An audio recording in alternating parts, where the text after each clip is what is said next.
Bodega and doing research is really ruled by the high tide and the low tide cycles. So in low tide, I'm waking up at like 4 a.m., 5 a.m. to drive out to the field.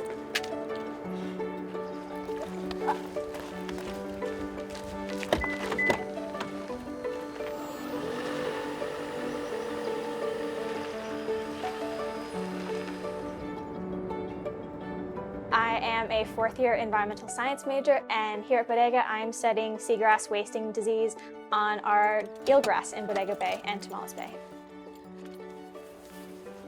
Before Bodega, I had never done any kind of marine ecology. I've never taken a class or anything like that. I was really excited because I've grown up by the coast. I've always loved the ocean. So getting to work in my favorite ecosystem was really exciting. UC Davis has a big emphasis on undergraduate research, and the hole that we're trying to fill here is the gap between students helping out in a lab and students actually being able to conduct their own research program. So I'm collecting third-rank blades. You can kind of see this is the last one. This is 4, and it alternates 3, 2, 1. So I want to get this one. This one has, it's kind of, you can see the disease. A little bit right there. I want to know if a disease lesion along the middle is completely cutting off access to the rest of the leaf. So we'll see when I go in the dark room and see how active the photosystems are for photosynthesis.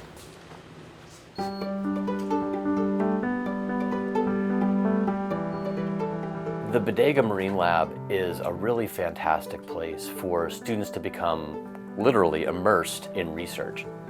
They're able to do field research, and they're able to be immersed in a community of researchers out there that are interacting with each other and teaching each other about how to solve problems related to our coastal marine ecosystems.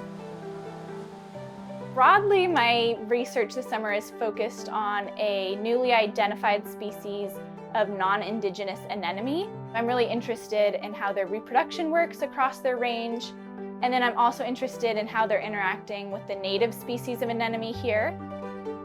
A lot of the times when you're working in a lab on campus, you're doing what other people need you to do, and you're often like a lab tech or research assistant.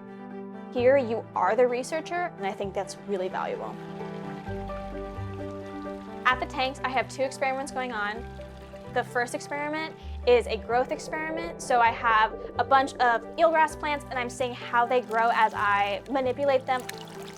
I basically just want to see how the disease impacts growth. And then my second experiment is with the little eelgrass sea hares or philoplegia. She'll be on both of these leaves, and if there's disease on here, it might vector between the 2. We're hoping that it doesn't because they're really cute and we don't want that to happen. Definitely going through a lot of trial and error. I don't even know if the stuff I'm collecting right now is going to work. Right now I have some data, but I still have to do a lot of analyzing.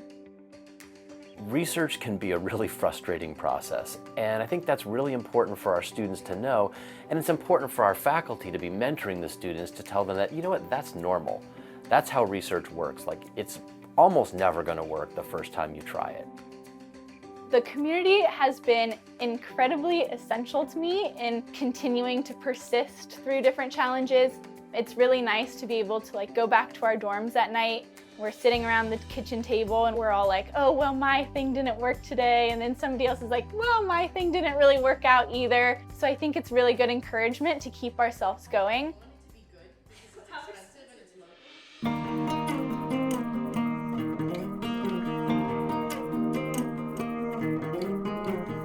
I've gotten really close with the eelgrass, and I understand their growth at a really minute level because I've had that trial and error. And having results not work out the way that you want them to, it just forces you to come up with different hypotheses and keep testing things.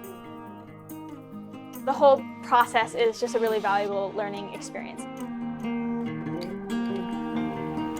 I might move to a different spot. Because if one spot doesn't work, you go to another one.